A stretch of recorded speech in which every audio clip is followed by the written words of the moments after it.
Vítam vás pri prvom dieli podcastu Papacast, ktorý je prvým podcastom v Českej republike a na Slovensku, ktorý sa venuje investíciám do kartových hier. Moje meno je Roman Pavelka a mojím dnešným prvým hostom je Ľubomír Hedvígy, ktorý je dátovým analytikom a venuje sa investíciám do kryptomien, akcií a zberateľských predmetov, najmä teda Pokémon kariet. Vítaj, Ľubomír. Ďakujem. Dnešný diel by sme chceli venovať základom investovania do Pokémon produktov. Chceli by sme sa zamerať na ľudí, ktorí sa ešte teda investovaniu do Pokémon kariet nevyznajú, teda nerozumejú sa celému tomuto segmentu, nevedia do čoho investovať, či si vybrať produkty alebo kusové karty.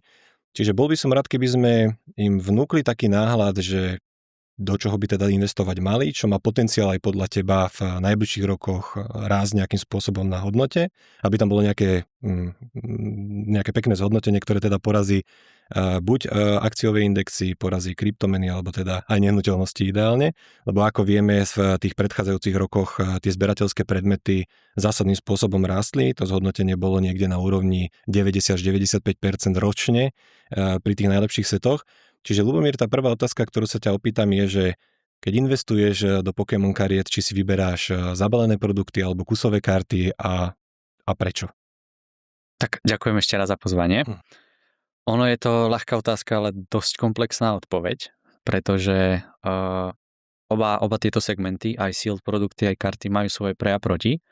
Ono do veľkej miery závisí aj na tom profile toho investora, respektíve zberateľa, ktorý segment prevažuje vlastne, či sa ten dotyčný človek tomu chce venovať aktívne, alebo či je to skôr nejaká pasívna investícia.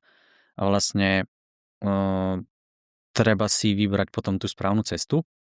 Čiže chceš povedať, že napríklad keď sa tomu niekto chce venovať ako hobbysta, čiže by chcel zbierať, alebo respektíve má nejakú záľubu v Pokémon TCG ako také, že v detstve bol povedzme fanúšikom tej rozprávky, ktorú sme všetci v televízii teda videli, alebo jeho deti napríklad to sledujú dodnes, lebo ako vieme, tak máme aj hry na herné konzoly, ktoré sa teda vydávajú do dnešného dňa, po prípade myslím na Netflixe sú k dispozícii novej časti toho kresleného seriálu, tak títo ľudia teda asi si majú zvoliť aj kusové karty, ale ak chceš teda skladať to investičné portfólio, tak pravdepodobne sú to tie zabalené produkty. Tie zabalené produkty, takže sealed produkty, sú bezpečnejším prístavom, majú stabilnejšie zhodnotenie. Tá matematika nás jednoducho nepustí. Ako náhle skončí to printové okno, kedy sa ten produkt prestáva tlačiť, tak čím viac sa ho otvára, tým menej tých sealed produktov máme a automaticky vlastne klesá nám tá ponuka, pričom dopyt stále máme nejaký, čiže vlastne tá cena ide nahor. A pri kusových kartách je to zase naopak. Čím viac sa toho otvára, tým viac tých kariet máme v obehu. Samozrejme nejakým štýlom nám nejaké karty odpadnú, či už sa stratia, zničia, poškodia, ale tie krivky sú opačné. Čiže ale zase to zhodnotenie tam vie byť oveľa krajšie, pokiaľ si vyberieme tie správne karty, ale v tom je tá mágia, že čo je tá správna karta. Čiže to, čo ty považuješ za zásadné pri investíciách do sealed produktov, do sealed produktov v porovnaní s tými kusovými kartami je vlastne populácia tých sealed produktov. Čiže ako keby odkazuješ na to, že tým základom investícií do zberateľských predmetov je vo svojej podstate tak či onak miera dopytu a ponuky. Ten sentiment je, že v nejakých ako keby oknách podľa nejakého obdobia, že či zrovna je povedzme v popredí nejaká hra, alebo či je v popredí 30. výročie, musím sa dostať k tomu 30. výročiu. Čiže ty ako keby hovoríš, že tie sealed produkty sú lepšie práve preto, že ich populácia v čase klesá, zatiaľ čo pri kusových kartách otváraním tých sealed produktov tá populácia tých kusových kariet stále stúpa a v prípade, že ten sentiment je teda opačný, že tá miera toho dopytu začne z nejakého dôvodu klesať, tak tých sealed produktov je naproti menej, čiže povedzme, že sú aj stabilnejšie, nemajú také výkyvy a tá fluktuácia tej ceny je zásadne nižšia, ak som to teda správne pochopil. Ja mám ináč úplne rovnaký názor, ja som celé svoje portfólio v minulosti staval práve na sealed produktoch. Samozrejme nie úplne na všetkých, treba si tam podľa mňa vedieť vybrať, že ktorý je ten ideálny, co má zase samozrejme nejaké rácio. Čiže tá moja ako keby ďalšia otázka je, že aké typy sealed produktov sú podľa teba najlepšie na investíciu a prečo? Je to tak. Opäť jednoduchá otázka, ale tá odpoveď je veľmi komplexná. Každopádne za mňa strašne veľa vecí sa točí okolo likvidity. To znamená, ja potrebujem nejaký produkt, ktorý viem ľahko predať a ktorý je veľmi populárny.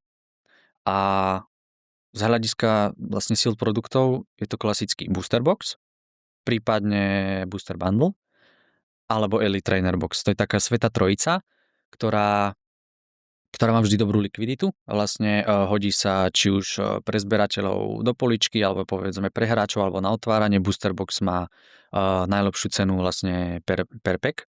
Čiže vždy sa vie jednoducho predať. Toto prosím ťa ešte dovysvetli, že čo to vlastne znamená, že per pack, akože čo si tým chcel povedať, že čo vlastne počítaš, alebo čo je ako keby tá metrika, ktorú sleduješ pri tom, keď si vyberáš ten sealed produkt?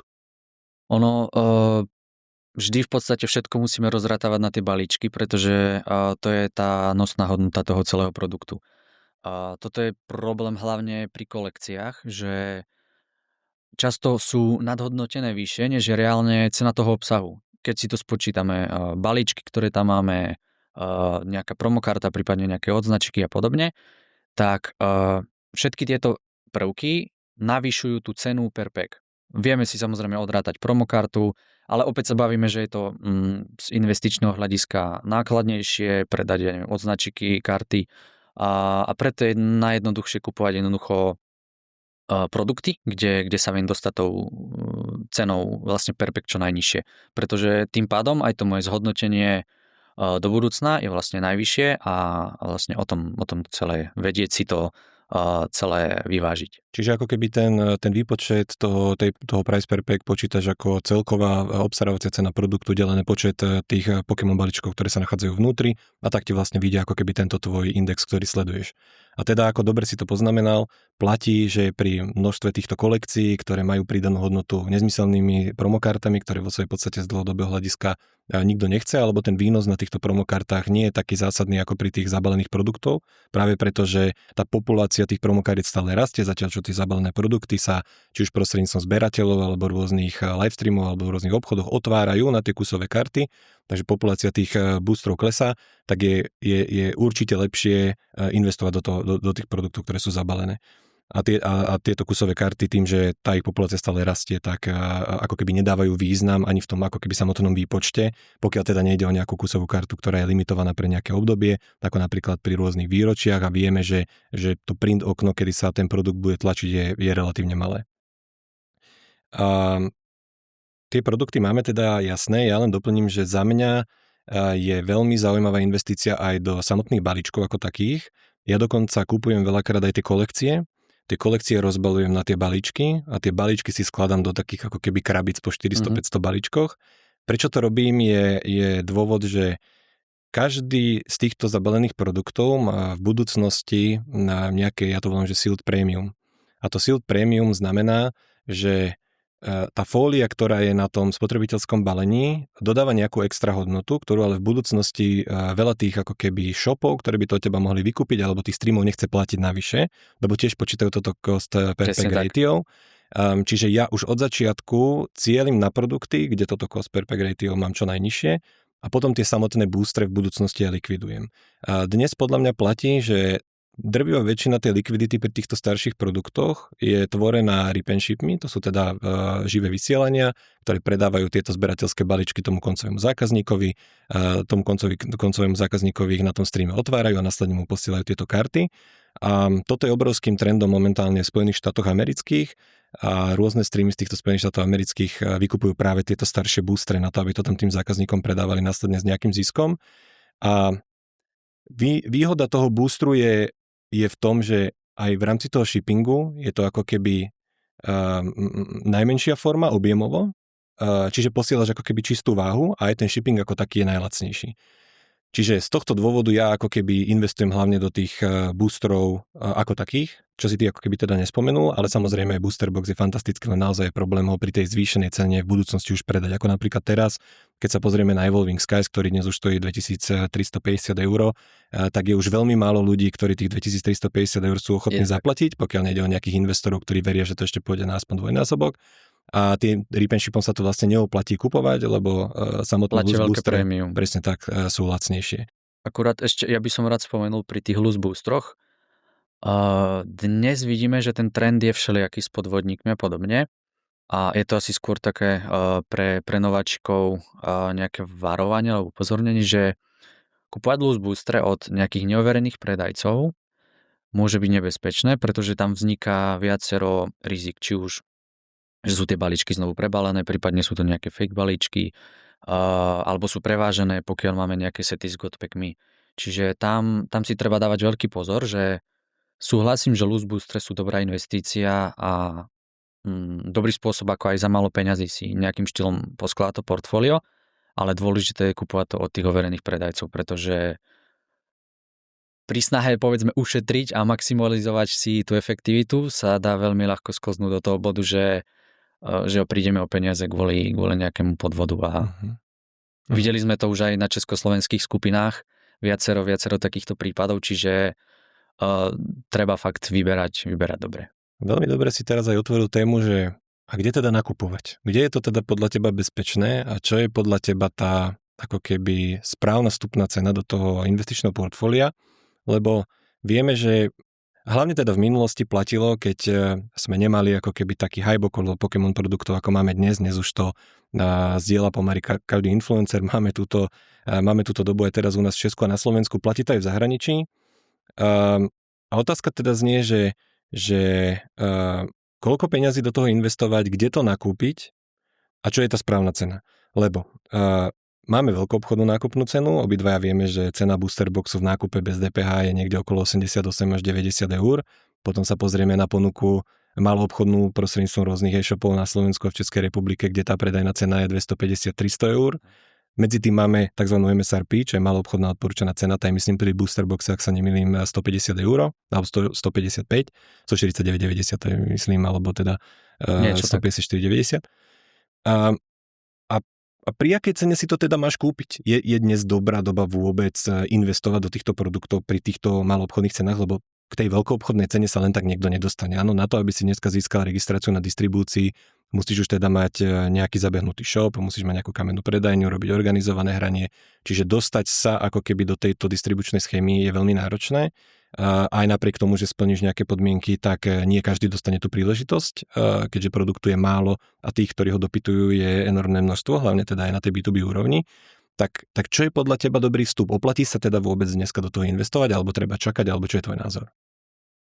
No, momentálne sme vo veľmi rozbehnutom trhu, kde ten dopyt je obrovský a tých produktov je málo a tých produktov je málo už dlhodobo a v podstate pamätám si už rok dozadu pri tej prvotnej vlne sme si už hovorili, že nejakým štýlom to už musí vychladnúť, že jednoducho tie krivky sa zrovnajú, že ten dopyt bude klesať, ale v podstate sledujeme úplný opak a ten dopyt stále rastie, čomu samozrejme odpovedajú aj ceny po nejakých korekciách samozrejme, ktorú sme zažili aj na jeseň. Ten trh dal šancu naskočiť za povedzme nejaké rozumné ceny, ale kupovať boxy za MSRP si myslím, že aktuálne je v týchto týždňoch a mesiacoch je skôr ilúzia. Do budúcna verím tomu, že niečo také môžeme uvidieť.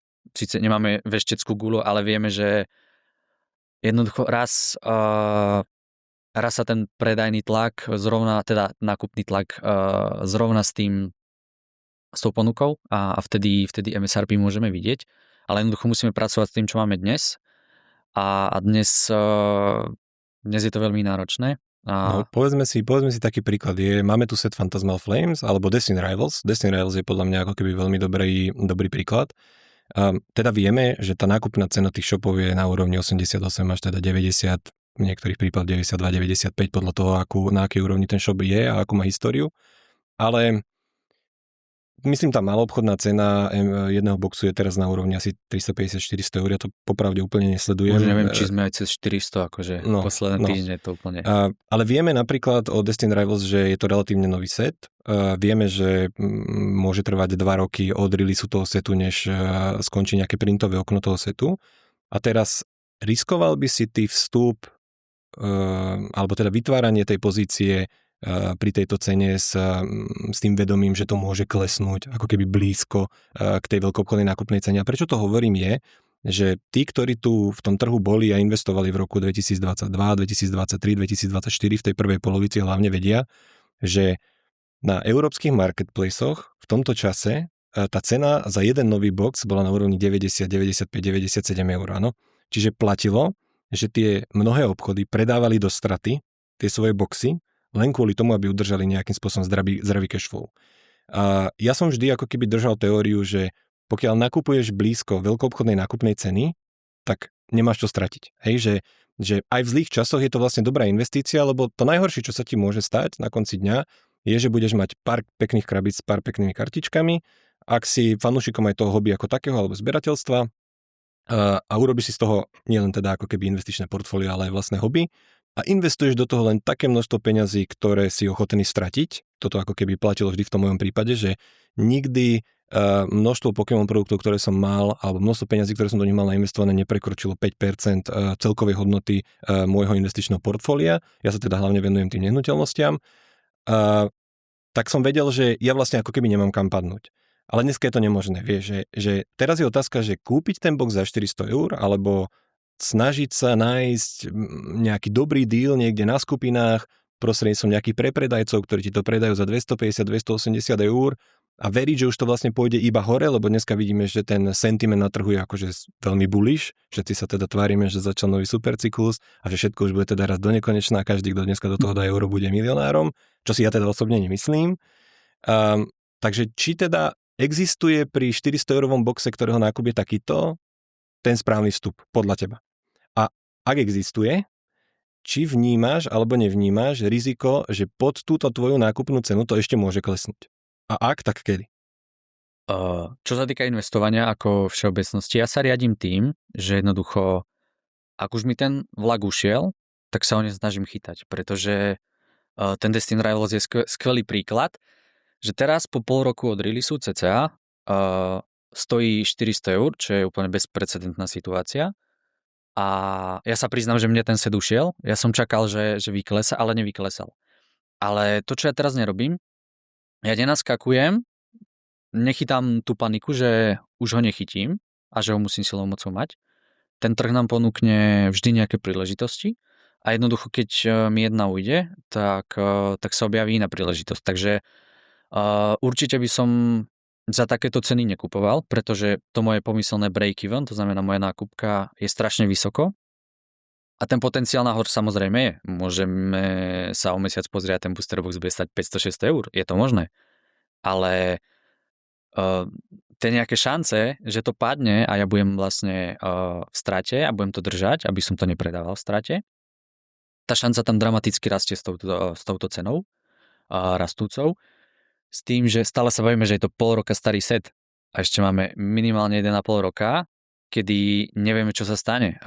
Nevieme, dokedy bude trvať ten aktuálny cyklus, nevieme, aké budú reprinty a podobne. Samozrejme, je veľká šanca, je to častý argument, že tie reprinty budú hneď vlastne pohltené a že s cenou to veľmi ani nepohne, čo je samozrejme správny argument za predpokladu, že tie reprinty prídu v takomto čase obrovského dopytu, ktorý ale, ako sme sa bavili, nebude trvať väčšine.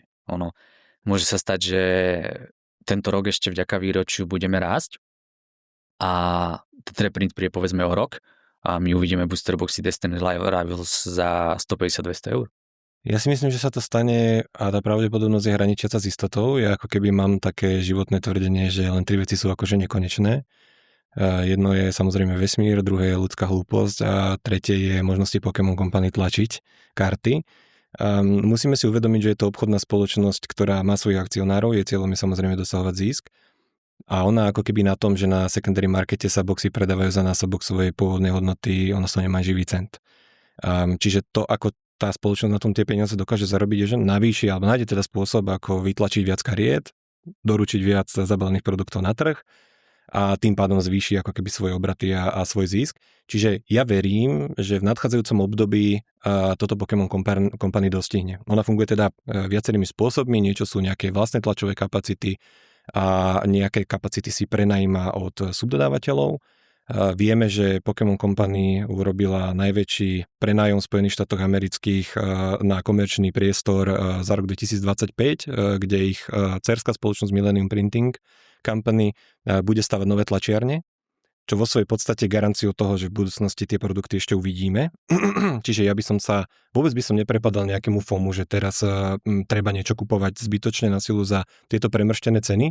A podľa mňa takisto ako pri akciách a krypte a nehnuteľnostiach platí, že ty máš čakať na správnu príležitosť. Nie je to základná životná potreba. Ty nemusíš mať každý set na release, ty nemusíš mať v každom, aj keď lepšom sete, natlačené peniaze za každých okolností. Tak.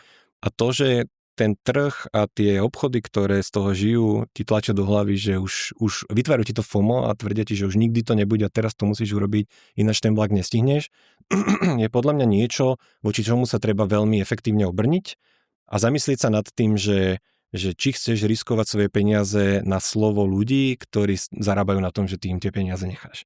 A ja si myslím, že to nie je úplne správna stratégia, čiže odporúčam ja každému počkať. Som rád, že máš tento istý pohľad, lebo ja si osobne myslím, že Destin Rivals síce nebudeme vedieť kúpiť za, ako tí bežní smrteľníci, samozrejme hovorím v prípade, že nepodnikáš teda v kartovom svete priamo a nie si napojený na distribúciu. Nemyslím si, že to klesne na 90 eur. Hej, to akože, aby sme... Asi nemusíme baviť o tomto. Aby sme zase boli racionálni v tomto smere, ale myslím si, že tá vstupná cena, ktorá bude dobrá v budúcnosti, bude okolo 150, 180 do 200 eur. Tam si myslím, že je ten správny entry. Tam to budem pravdepodobne teda nakupovať aj ja. Uvidíme, či medzičasom samozrejme neprídu kvalitnejšie sety, ktoré vyhodnotím ako lepšiu potenciálnu investíciu. Pravdepodobne, alebo teda podľa mojich výpočtov lepším zhodnotením, ale ak sa to nestane, do toho Destinedu pôjdem určite aj ja. Čiže aby sme to ako nejakým spôsobom uzavreli, máš nejak ohraničené, že percentuálne v akom pomere to má byť voči tejto veľkoobchodnej nákupnej cene alebo voči MSRP pri tých setoch, že kde je to tvoje entry, alebo si to určíš pri každom sete samostatne podľa nejakého jeho potenciálu, ktorý vychádza z nejakého tvojho interného výpočtu, alebo ako si vyberáš ten entry? Je to opäť individuálne. Nemám nejakú fixne stanovenú hranicu, že booster boxy pod 250 eur kúpim všetky a na 250 ani jeden. Hodnotím vždy ten set individuálne a častá chyba, čo podľa mňa robia ľudia, je tá, že vyberiem si lacný booster box, lebo je lacný, tak určite musí aj on urobiť to zhodnotenie. Čo v praxi tak nefunguje. Videli sme to napríklad teraz pri posledných prepadoch Evolving Skies. Spadol z 2000, tuším, na 1600 eur a teraz sme opäť na 2200 a to zhodnotenie je tam 600 eur na jeden box a keď sa pozrieme na tie boxy z horších setov, tak tie stúpli okolo 20-30 eur a v percentách je to ešte menej než samotný Evolving, takže riešim to individuálne. Musím sa pochváliť, že sa mi aj podarilo kúpiť ten Evolving Skies práve počas toho prepadu, lebo to je presne to, zmeškal som prvotnú vlnu, nepanikáril som, videl som, že ten Evolving mi ušiel, tak som bol jednoducho trpezlivý a čakal som, či tú príležitosť dostanem, ak nie, nevadí, nájdem niečo iné, ale ten trh mi vlastne dal tú príležitosť.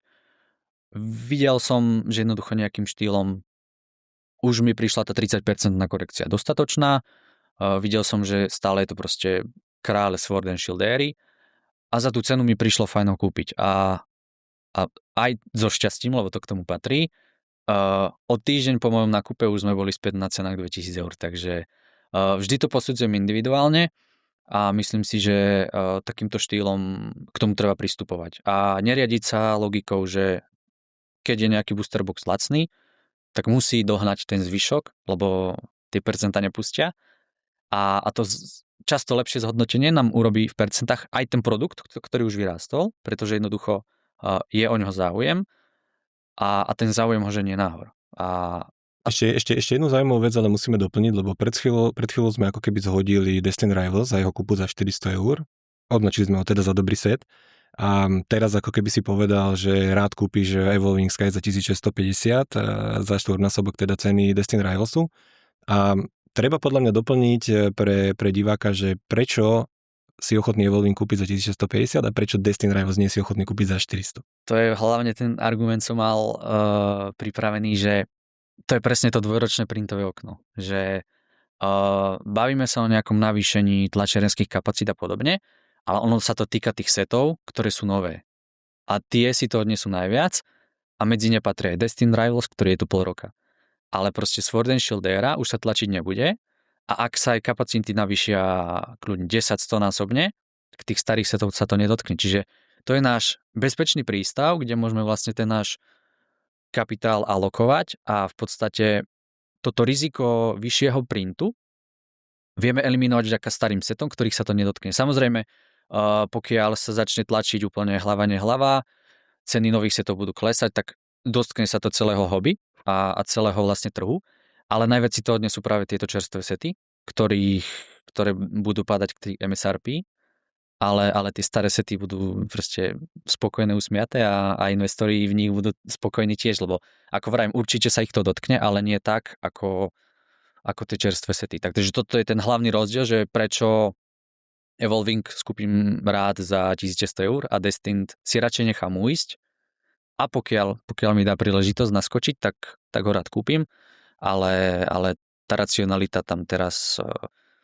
je rázne proti. Čiže je to tá ako keby ochrana pred reprintom práve preto, že ten Evolving Skies je už viac ako 2 roky starý, áno, on vyšiel v septembri 2021, ak sa teda nemýlim. Čiže to svoje printové okno už má dávno za sebou. Môžeme teda ako keby spomenúť, že to pravidlo platí naprieč celým hobby. Ono síce nie je nikde úplne priamo napísané v nejakých všeobecných obchodných podmienkach Pokémonu, ale tá ustálená prax hovorí, že každý set je tlačený 2 roky od svojho pôvodného releaseu. Je to vo svojej podstate naviazané na hranie, lebo to je to, na čo sa Pokémon Company najviac sústreďuje. Je tam nejaká herná rotácia, tie karty sa používajú do herných balíčkov, kde vlastne tí hráči proti sebe súperia s tými svojimi Pokémonmi a tá herná meta sa každé 2 roky ako keby obmienia, alebo respektíve tie sety sa po 2 rokoch vymieňajú za nové sety, aby priniesli nové herné mechaniky do tohto celého púlu. Ale čo sme ešte teda nedokončili, aj keď teda už vieme, za aké ceny zhruba by sme chceli kupovať, je kde to kupovať. Čo je podľa teba, kde je to miesto, kde si tí ľudia vedia tie Pokémon produkty nakúpiť, aj teda za tú najlepšiu cenu, kde je podľa teba to konkurenčné prostredie najlepšie, lebo to teda prináša podľa mňa tú najlepšiu cenu, a kde sú zároveň tí spotrebitelia, tí budúci kupujúci investori chránení pred nejakými podvodmi, tak ako si to predtým načrtol, že niektorí môžu tie boostre prevažovať, niektorí môžu ako keby prebalovať, prakticky ľudia sú veľmi vynaliezaví, urobia čokoľvek preto, aby na tom hobby zarobili. Takže čo odporúčaš? No, v prípade nových setov máme to šťastie, že ešte stále existujú obchody, ktoré nejakým štýlom nereflektujú ten vysoký dopyt a ponúkajú tie produkty v rozumnej cene v predpredaji. Samozrejme musia mať nejaké limity, väčšinou je to 1-2 kusy na objednávku, ale nové sety sa dajú takto krásne kúpiť na viacerých obchodoch a toto je pre takého menšieho investora taký zaujímavý vstup, čo sa týka nových setov, ktoré vie kúpiť pod aktuálnu cenu. Čo sa týka už starších setov alebo nejakých zabehnutých, často je za mňa lepší nákup na skupinách od nejakých overených ľudí, predajcov, zberateľov a podobne, pretože vždy sa dá dohodnúť na cene a nejakým štýlom sa vieme dopracovať k lepšiemu ústupu. No a potom, čo sa týka nejakých takých väčších nákupov, objemnejších alebo predajov, tak na to sú najvhodnejšie už trhoviska ako Card Market, eBay, kde tá likvidita je celosvetová, čiže nejakým štýlom v prípade väčších zbierok alebo cenejších kúskov alebo menej likvidných, kde ten okruh zberateľov, ktorí hľadajú ten produkt, je nízky, tak vtedy smerujem práve na Card Market alebo eBay. Uh-huh.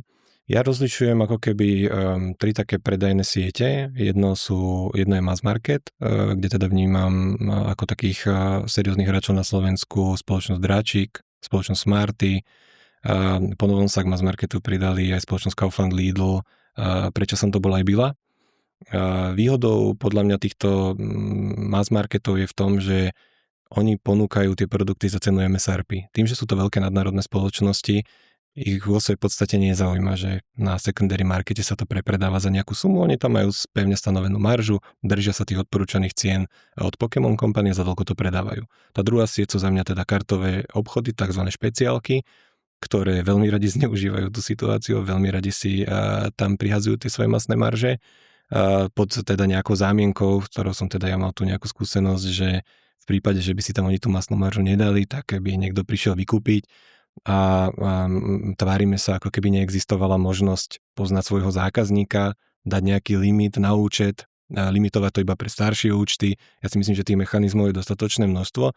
Ide skôr o to, že tieto shopy si radi odkroja kúsok toho svojho kapitalizmu, ak by som to takto povedal. A potom teda tam vidím tie marketplacy, ktoré si ty spomenul, ako Cardmarket a eBay. Ja najradšej nakupujem priamo na Cardmarkete, je to práve z toho dôvodu, že na jednom mieste môžem nakúpiť alebo teda vytvoriť pozíciu v desiatkách tisíc eur, ak to potrebujem, rovnako môžem na jednom mieste za desiatky tisíc eur predať.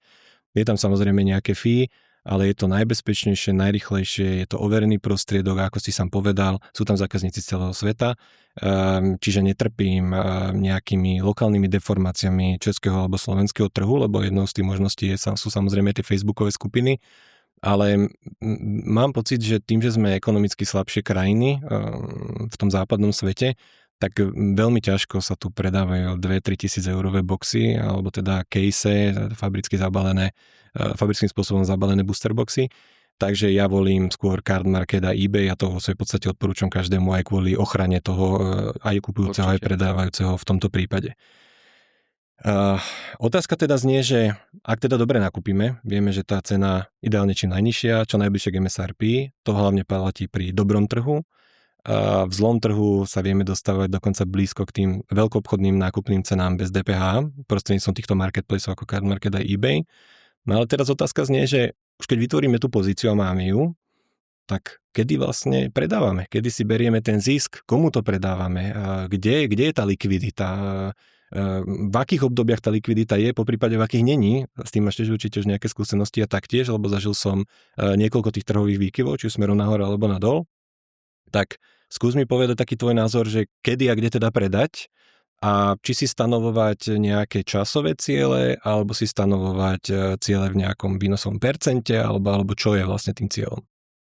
Kedy predať, to je najväčšia dilema každého investora v každom segmente a v podstate univerzálny vzorec neexistuje, ale za mňa tým, že Pokémoni a Collectibles sú relatívne malý trh, je tam obmedzená likvidita, tak ja sa snažím riadiť práve tou likviditou. Že jednoducho a väčšinou tá klasická formulka je takisto, že rob presný opak opak toho, čo robí vlastne zvyšok trhu. Uh-huh.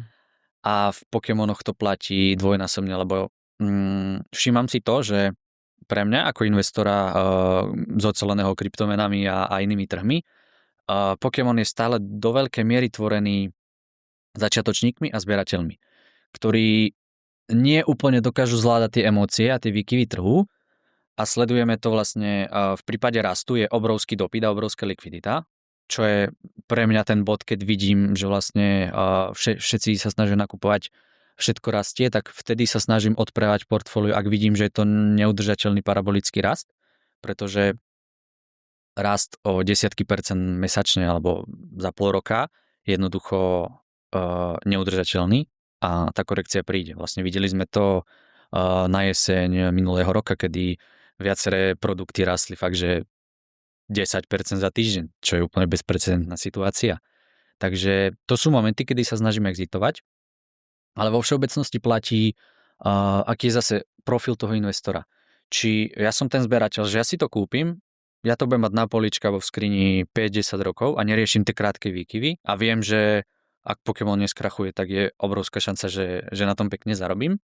Alebo som skôr ten človek, ktorý sa snaží maximalizovať ten profit tým, že využívam tieto vlny, kedy snažím sa predávať po nejakom prúčom raste a zase v prípade nejakej korekcie to dokúpim späť lacnejšie. Ideálnom prípade samozrejme.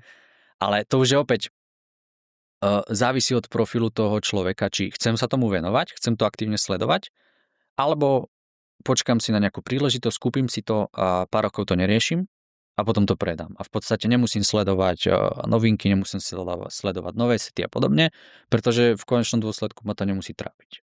Ja si myslím, že je veľmi dôležité do tohto ešte dodať, že rast cien zberateľských predmetov nie je lineárny, ale je skokovitý. Je to tak. Čo vo svojej podstate znamená, že 2-3 roky to môže robiť nič, nula, môže to stať na tej istej cene a potom za 3 mesiace to môže skočiť o 200%. A mne sa napríklad, ja som ten, ktorý chytá tie vlny a je to také vtipné, lebo každý povie, že pri investovaní do akcií a krypta platí, že tam spodok a vrch sa veľmi ťažko chytá, no.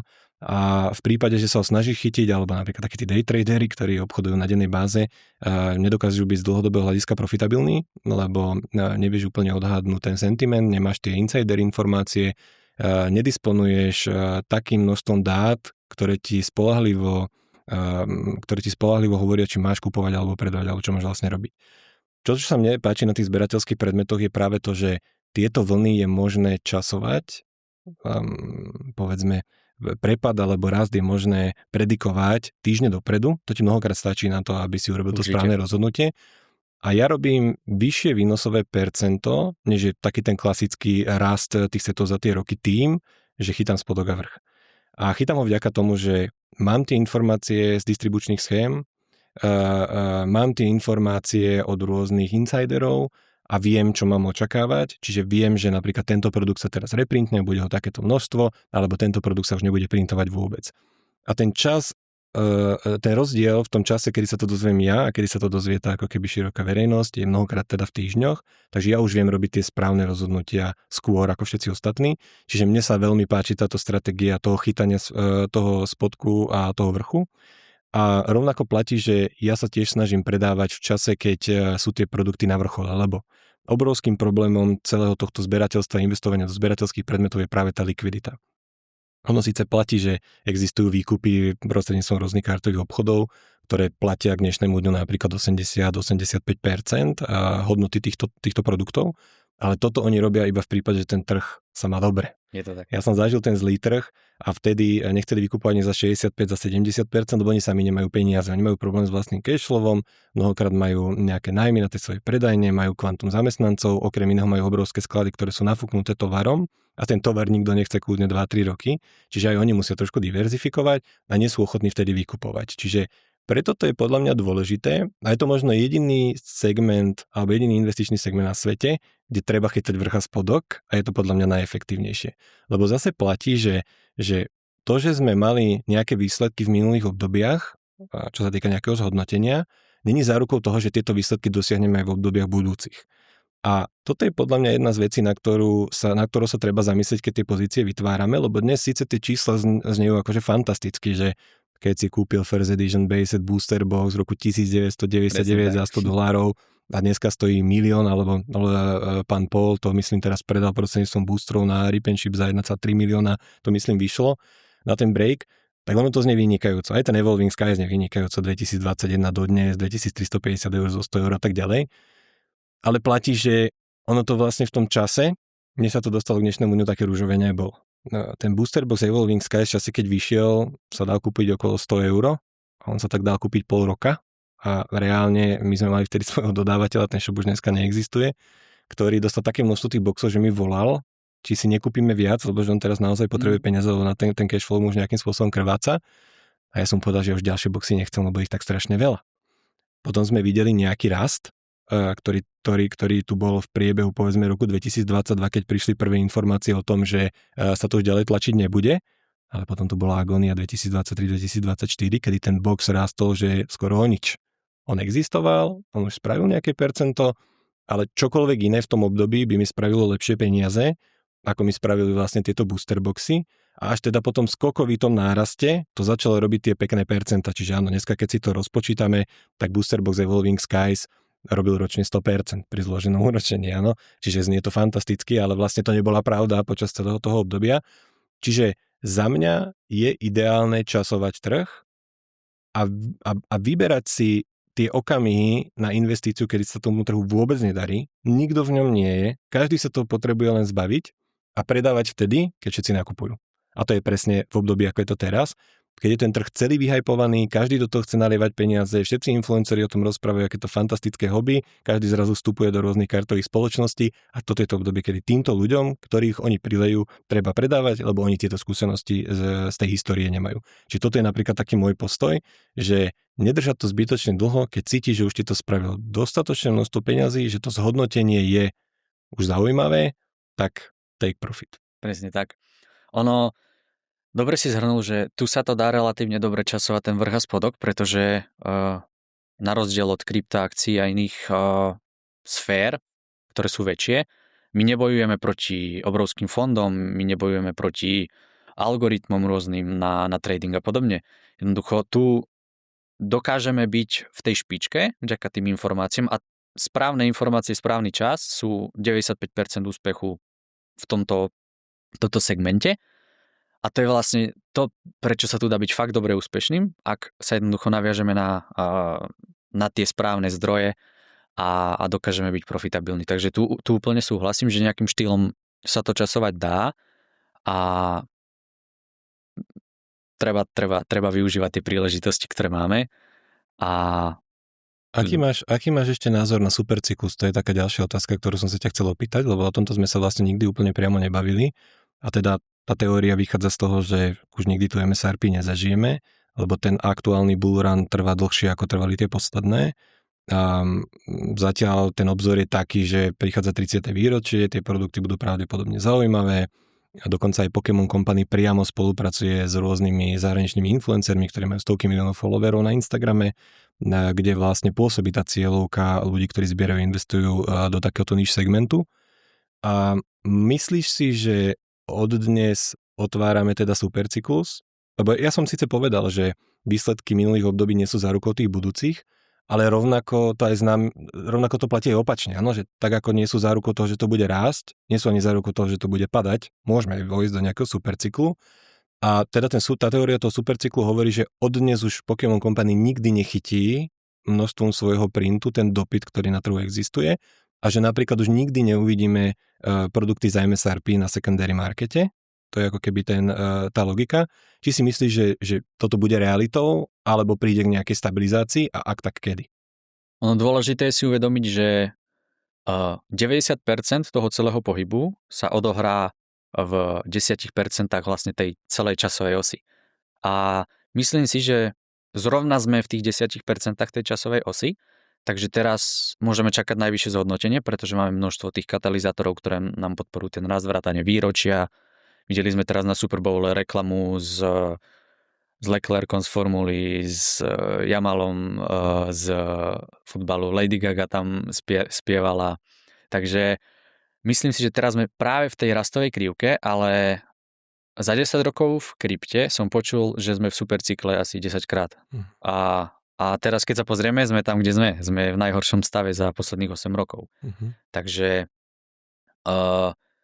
verím, že aktuálne tento rok môže byť veľmi silný a bezprecedentne silný počas celej histórie Pokémonu. Ale neverím tomu, že už to nikdy nepadne. Jednoducho vždy sa tá krivka nejakým štýlom zrovná, vždy tá bublina spleskne. Samozrejme, od teraz môžeme vidieť, že boosterboxy pôjdu, že ja neviem, štandardne 300-400 eur, všetky. Ale v tej budúcnosti, čím viac do budúcnosti ideme, tým menej verím tomu, že jednoducho nepríde žiadny návrat k nejakým normálnym cenám. Aký je podľa teba sentiment úpadku? Čo bude ten dôvod, prečo by sa tie ceny mali znížiť, ak teda nie sme súčasťou supercyklu? Jedným z dôvodov môže byť práve to navýšenie tlače a taká nejaká panika, že doteraz všetko rástlo, že zrazu nejakým štýlom začínajú nové sety stagnovať a naštrbí to tú dôveru, že vlastne všetko ide predsa iba nahor. A ďalší dôvod bude vyčerpanie toho vstupného kapitálu, ktorý samozrejme nie je bezodný. Teraz vlastne vidíme influencerov, vidíme youtuberov, vidíme fakt na každom rohu aj spoločnosti propagovať to, vidíme hromady článkov. Tuším aj Wall Street Journal písalo o collectible za aké zhodnotenie. A to sú tie signály, ktoré sa začínajú objavovať na tope. A to je presne ten moment, kedy by sme mali brať nejaké profity. A vlastne to, kde sme, za to vďačíme týmto fundamentálnym novinkám a tým, že všetci o tom hovoria, ale podobne. Ale tí všetci o tom nebudú hovoriť do nekonečna, ono to nejakým štýlom upadne, prestane to byť zaujímavé a vlastne pospájajú sa nám všetky tie krivky, zrazu začnú stagnovať, bude naštrbená dôvera a už to nebudú ľudia riešiť, pretože to nebude zaujímavé, alebo zase niečo iné sa môže objaviť. A tak nejak postupne nám to začne upadať.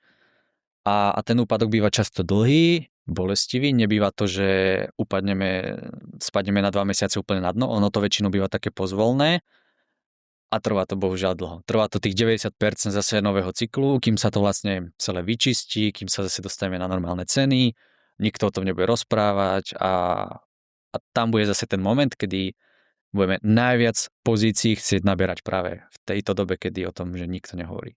V mojom prípade je toto tretia vlna bullrunu, ktorú ako keby zažívam, na nejakým spôsobom som jej súčasťou. Ja mám teda teóriu, že ten supercyklus neexistuje, teda určite nie v kartovom svete. To ako je v kryptomenách, to nechcem ja posudzovať už. Našťastie tam teraz momentálne nemám žiadne peniaze. Ale čo sa týka toho kartového sveta, ja hovorím, že bullrun ako taký vzniká len z jedného jediného prostého dôvodu. A je to vo svojej podstate absolútne zlyhanie distribučnej schémy.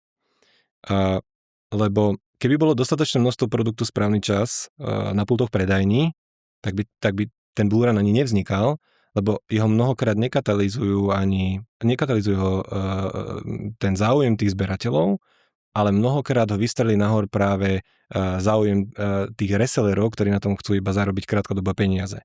Lebo 90 podľa mňa 5% ľudí, ktorí sú v tom hobby dnes, ani nejde o tých Pokémonov ako takých, ale o tie peniaze, ktoré tie Pokémony predstavujú. Čiže každý si chce odkusnúť kúsok toho koláča. Dnes je veľmi ako keby moderné rozprávať na internete o investíciách prakticky do čohokoľvek, preto tu vlastne dneska aj sedíme. Ale vidíš ako keby to množstvo podcastov, ktoré vzniklo za posledné 2 roky.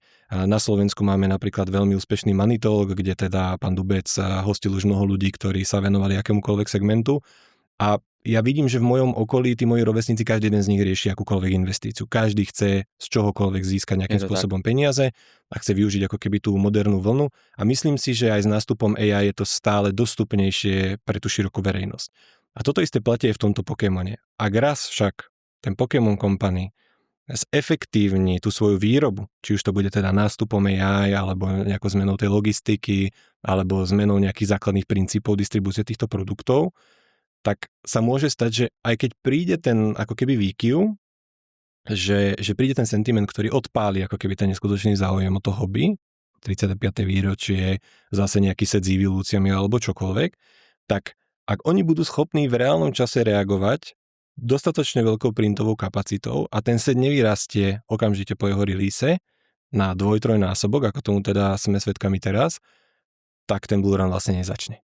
Čiže ja si myslím, že prídeme do cyklu, ktorý sa stane novým štandardom a teda, že nebudú sa striedať tie obdobia agónie a potom tie obdobia toho obrovského rastu, ale práve tu bude jedno obdobie, kedy počas 2 rokov bude tá cena veľmi stabilná, bude niekde okolo MSRP málo obchodne, mnohokrát teda aj pod MSRP na secondary marketoch a po ukončení 2-ročného ako keby toho printing cyklu, tak pozvolna, možno nakoniec lineárne, začne tá hodnota tých produktov rásť. Alebo sa zmení to správanie tých investorov tak, že sa už bude investovať iba do setov, ktoré už majú za sebou túto ako keby printovú životnosť a pri tých v prípade nejakých zásadných informácií môžeme očakávať nejaké zásadnejšie rasty, práve preto, že už sa nemusíš obávať, že ten set ako keby dotlačia.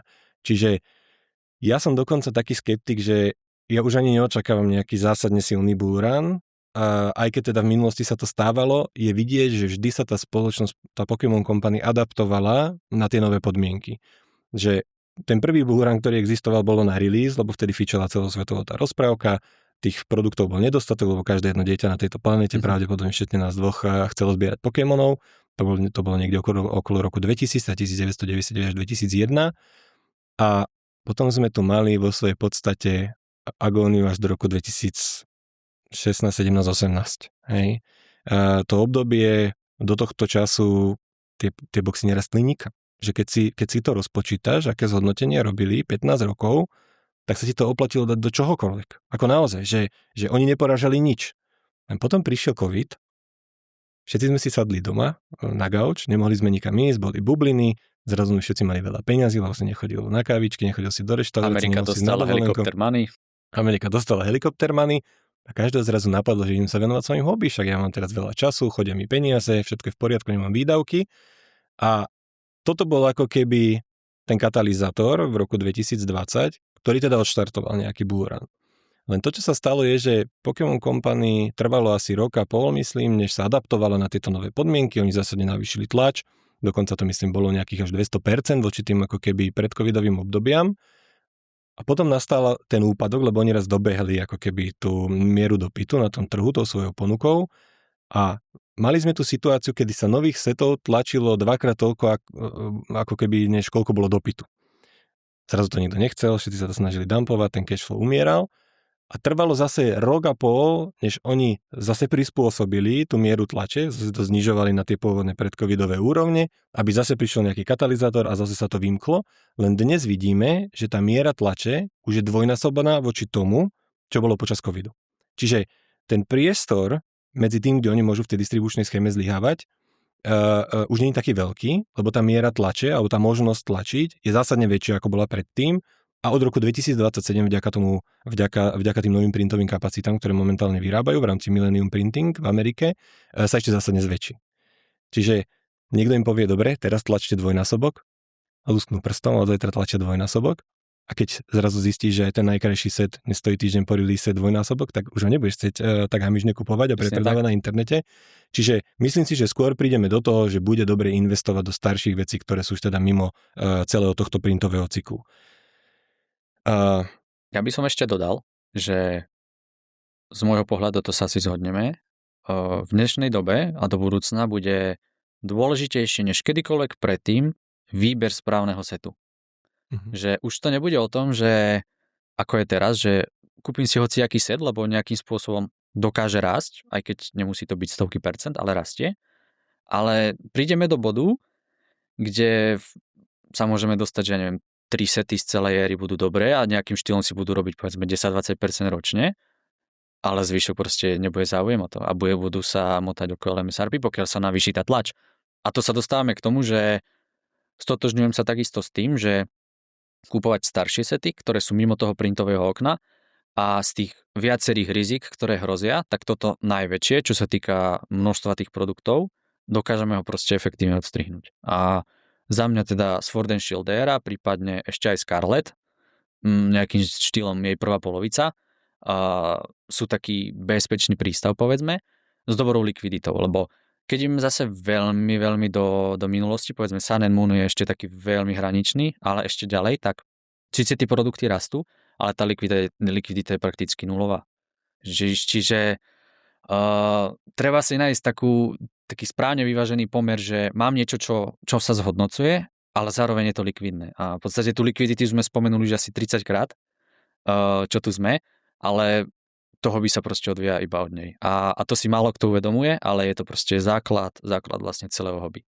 Na základe čoho vyhodnocuješ, že čo je správny set? Čo sú tie správne karty? Alebo čo musí ten set obsahovať, aby to bol set vhodný na investíciu? Ako vieš rozlišiť, že tento nie a tento áno? Ja tu mám aj taký ako keby malý prehľad ešte zo Sword and Shield série, kde ako keby je aj pekne vidieť, že aké priemerné ročné zhodnotenie, ale hovorím, zase to není lineárne, len keď to rozpočítame na ten čas, tak aké priemerné ročné zhodnotenie robili rôzne sety Sword and Shieldu. A vidíme, že top performer je Evolving Skies 100,2%, Lost Origin 76,5%, Fusion Strike 66,1%, potom tu už máme slabšie sety ako Brilliant, Silver a Chilling, ktoré robia okolo 55%. A tie najhoršie sú Vivid Voltage a Darkness a Blaze, ktoré doposiaľ urobili 16 a 18,5%. Prečo? Prečo tieto tri vedia urobiť neskutočné zhodnotenie a prečo tie tri spodné nevedia urobiť skoro žiadne zhodnotenie? V takom tom širšom kontexte samozrejme, lebo to žiadne zhodnotenie. Stále to poráža S&P 500, myslím, stále to poráža zlato. Určite. A jediné, čo sa tomuto dokáže celému rovnať, sú vlastne asi kryptomeny. Tak čo je tým ukazovateľom, že toto je správny set a toto nie je správny set? Jedným z dôležitých prvkov je, akí sú tam samozrejme Pokémoni obsiahnutí v tom sete.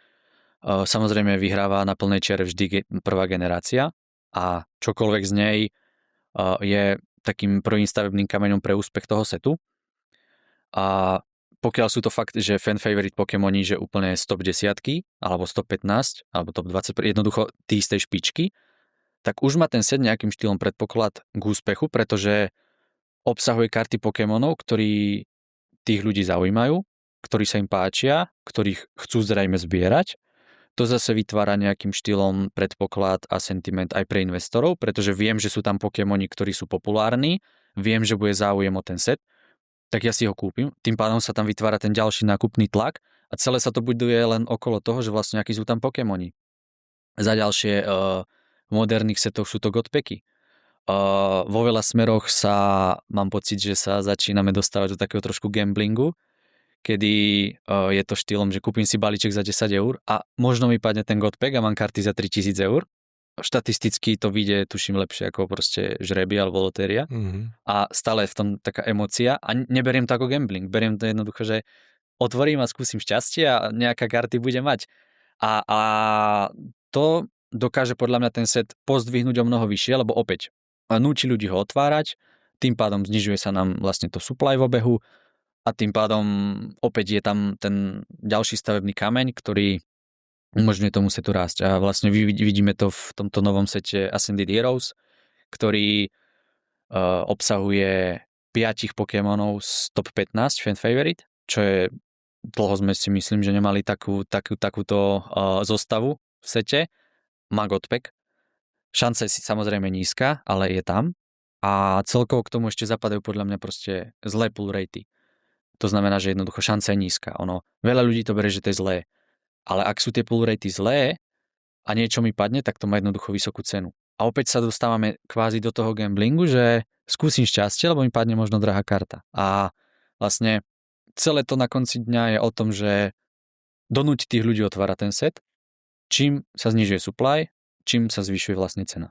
A tak nejak, keď to poskladáme dokopy tú skladačku, tak máme set ako Ascended Heroes, ktorý je ešte len teraz vychádza postupne a už sme na proste šialených cenách. Dobre si to povedal.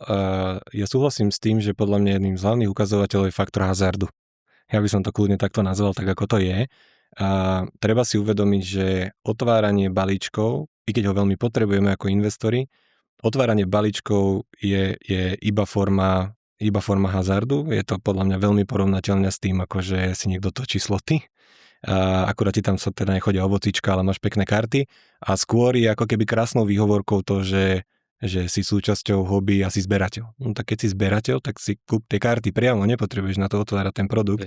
I keď ako znova skonštatujem, že my sme len veľmi radi za takýchto ľudí, ktorí s tým hazardom majú problém a otvárajú tie balíčky práve preto, že potom sa znižuje populácia tých zabalených produktov a teda rastie ich cena. Čiže mení sa ten pomer dopytu a ponuky.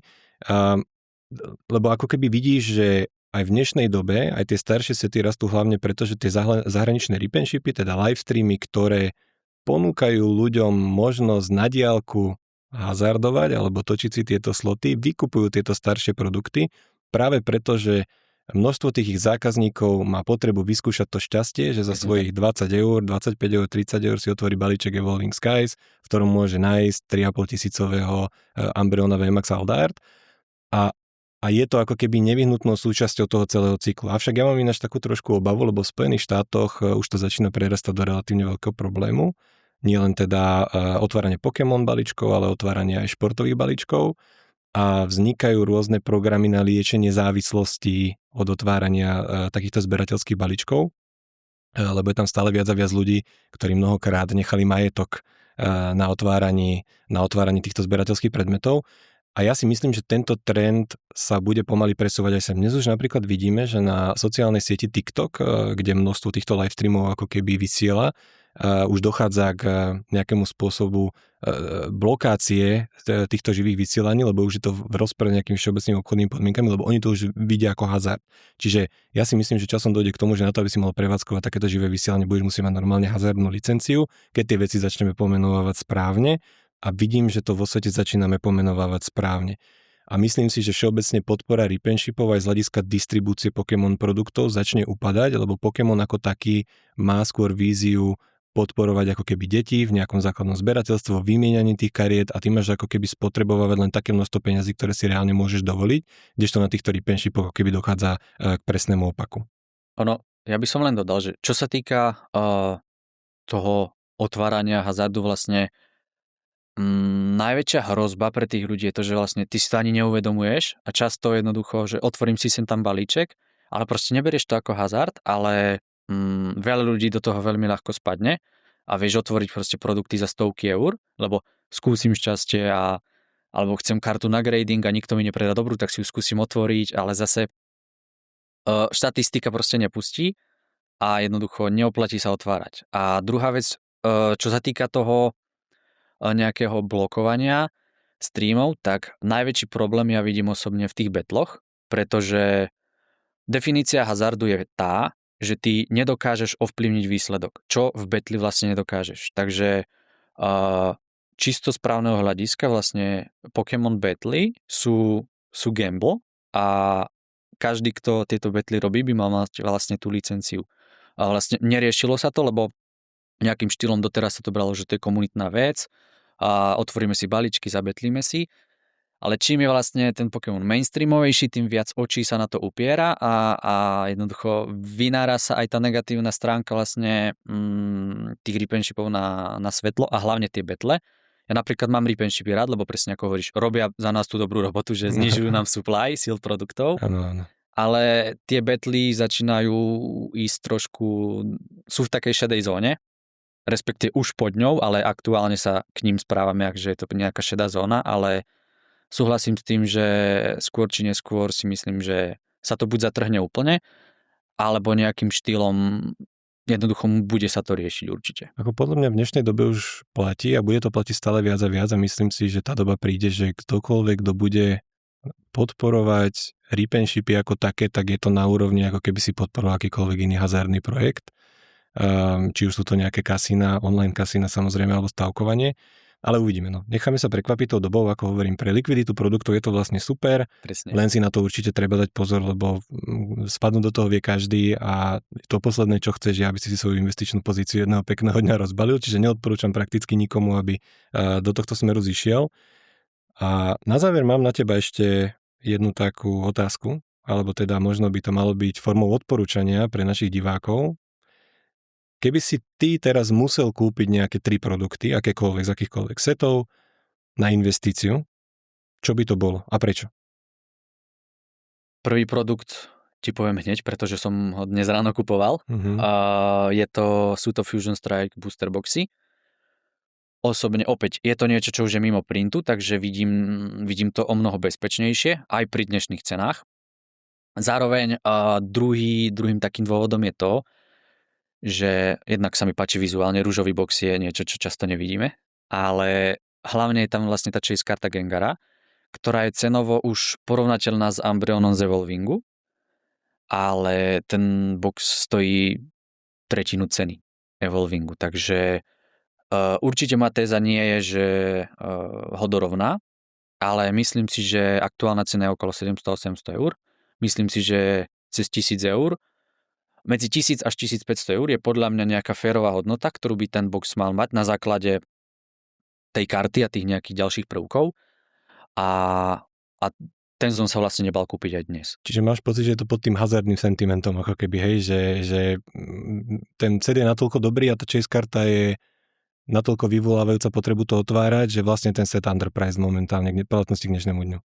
Určite. Plus zberateľsky vlastne je to druhý najsilnejší set Sword and Shield éry. A aj na základe tej karty bude karta nadhodnotená, ale myslím si, že je strašne populárna a čo sa týka či už vizuálu alebo medzi zberateľmi je to proste číslo 2 celej éry. A ten box si podľa mňa zaslúži byť vyššie. Či sa tá téza moja naplní alebo neuvidíme o pár mesiacov alebo týždňov, ale myslím si, že tá férová cena je nad 1000 eurami vzhľadom na tieto veci. A čo sa týka tego druhého produktu, to budú asi bundle zo Scarlet and Violet 150 jednotky, ideálne display. To je veľmi populárna vec v dnešnej dobe. A určite ja osobne, aktuálne už sú trošku drahšie, opäť už sme na maximách z minulej jesene. Je to okolo 1200 eur za display, čo už je trošku na moderný set, povedzme, nie ideálny vstup, ale verím, že do budúcna by stále rástol a keby dnes musím fakt kúpiť 3 produkty, tak jedným by bol určite tento displej, pretože to obsahuje celú prvú generáciu. Je to proste niečo, čo jednoducho na toho zberateľa a investora zapôsobí. Chceš to otvárať, ja osobne som strašne veľa 150 jednotky si otvoril, ale nie s tým štýlom, že nájsť čo najdrahšiu kartu, ale mňa to bavilo, pretože ja mám aj 3 master sety 150 jednotky poskladané a jednoducho baví ma to, tie karty sú fakt pekné. Či už Aldarty alebo IRK, jednoducho sú to fakt krásne ilustrácie a je to proste prvá generácia, tam sa nemáme o čom baviť, takže za mňa určite aj tento displej by som si ešte v dnešnej dobe kúpil. Prípadne bundle, záleží samozrejme na rozpočte toho investora. No a čo sa týka tretieho produktu, tak asi by som opäť išiel do Sword and Shield éry a zrejme by som si vybral niečo z Crown Zenithu. Povedzme asi ETBčko, aby sme to trošku diverzifikovali aj typom produktu. A opäť, mám pocit, že teraz to je okolo 180 eur. Ja mám doma case Crown Zenith ETBčiek, ale ešte by som si určite dokúpil za tieto ceny, pretože keď sa pozrieme na ceny ETBčiek v Sword and Shield ére a na to, akú za mňa kvalitu má Crown Zenith, je fakt tá Gallery sú krásne karty. Aj tie Gold Star Rate, jednoducho máme tam skvelé karty, aj z prvej generácie. A myslím si, že tam mám tiež Master Set, opäť vyskladaný ručne, jednoducho tie sety sa mi fakt páčia. Takže toto by bol taký tretí kúsok, ktorý by som aj dnes za dnešnú cenu kúpil. Veľmi dobrý výber. Nedokážem dokonca ani z toho spochybniť, lebo všetko sú to aj moje obľúbené sety. Fusion Strike je za mňa taktiež fantastický set, veľa som sa ho natváral, trafil som aj toho Gengara, ešte späť v časoch, keď som mal tiež trošku... Nevnímal som to ešte ako hazard a uvedomil som si až neskôr, že koľko peňazí vlastne takýto hazard vôbec stojí. 151 je za mňa najlepší set Scarlet éry, úplne chválim, a Crown Zenith, Korunný princ, Sword and Shield taktiež, čiže urobil by som asi to isté. Po prípade by som možno počkal trošku na úpadok cien Mega Evolutions éry, alebo teda záveru Scarlet and Violet. Rozmýšľal by som možno ešte na nejakým Paldean Fatecom, keby trošku poklesla tá cena, či by to tam nebolo možno zaujímavé hodiť nejaké peniaze, ale ináč musím ten výber iba potvrdiť. Paldean Fates mám pokrytý práve z tej strany Singles kariet, kedy za mňa Bubble Mew je úplne že ikonická karta nielen toho setu, ale aj celej éry. A keď sme sa na začiatku bavili o tých singles kartách, tak za mňa je toto čierny kôň, u ktorého držím viacero kúskov. Má krásne prémium v PSA 10. Tuším 1800 eur alebo tak nejak, pričom v rozstave je teraz za nejakých 350 až 400, takže skvelé zhodnotenie. Samozrejme zohnať ho v tej kvalite je náročné, ale držím ich aj ako ungraded karty a vlastne toto je taký môj tromf, ktorý naplňa aj tú zberateľskú rovinu, ale zároveň aj tú investorskú. Ale tam zase treba dodať, že ja som si vedomý toho, že je to karta, nie je to sealed produkt, takže tá volatilita je tam vysoká. Videli sme to posledný rok, on vyletel na $700, teraz sme respektíve eur, teraz sme späť na tých 350 až 400, čo je opäť za mňa cena, že keby si musím vybrať, že jednu kartu, ktorú by som si teraz kúpil, tak by to bol Bubble Mew. Za tieto ceny určite aj viac. No dobre, a na záver ešte môžeme teda už odkryť konečne informáciu o založení nášho Patreonu, ktorú sme teda spolu s tímom ďalších odborníkov zo slovensko-českého zberateľského prostredia založili. Na Patreone ide o platformu, ktorá sa venuje investíciám do kartových hier, kde si plne zadarmo môžete získať všetky informácie, do čoho investovať, akým spôsobom investovať, čo sú dobré sety, vyhodnotenie nejakých štatistík a v prípade, že sa vám tento obsah bude páčiť, tak potom v platenej sekcii máme samozrejme nejaké insider informácie a analýzu všetkých najnovších produktov a setov, ktoré nás ešte iba čakajú, aj s nejakým odporúčaním, pri akej cene vytvárať túto pozíciu ako investičnú, po prípade na čo čakať a čo je najdôležitejšie reprintové informácie. Ďakujem ti, Ľubomír, za to, že si bol dneska súčasťou tohto podcastu. Ak ste sa dopozerali až sem, budeme veľmi radi, ak nám dáte like, do komentáru pod toto video nám napíšete, čo sa vám na tomto podcaste páčilo, po prípade aké otázky by sme mali zodpovedať v ďalšej časti a za každý odber budeme taktiež veľmi vďační. Pekný deň, vidíme sa na budúce.